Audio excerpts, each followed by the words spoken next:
Nathan LEUNG used to be one of the first faces visitors would see at the headquarters of HSBC. The 38-year-old worked in guest relations at the Hong Kong bank, employed by an outsourcing company the bank uses. After he joined a general strike as part of the anti-government protests earlier this month, he says HSBC told his company not to give him any more work in the bank. HSBC denies that. I know that three-fourths of the business of HSBC is actually located in Chinese mainland. So it shows that they really cannot to say no to Chinese dictatorship.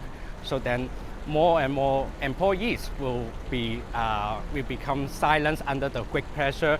Other large companies heavily reliant on China for business have cracked down on employees who openly participate or support the protests. Cathay Pacific Airways flies many Chinese passengers and needs China's airspace to operate. Hong Kong's major airline has been seen to bow to political pressure from Beijing. Its chief executive resigned, and some employees who took part in protests and talked about it on social media have been fired. Some companies that have sided with Beijing are direct targets of the protesters through boycotts and vandalism. In the latest Sunday protest targeting shopping malls, demonstrators forced a restaurant to close. The chain's founder told the UN Human Rights Council radical protesters don't represent all of the people in Hong Kong. It's not just locally based businesses feeling the pressure from Beijing. International clothing brand Zara issued a statement on Chinese social media supporting Beijing's one country, two systems after a newspaper asked why some of its Hong Kong stores were closed during the general strike. Some economists see this pressure from Beijing on businesses in Hong Kong as inevitable, part of the ongoing process of the mainland trying to gain control here, but that the protests have quickened the pace.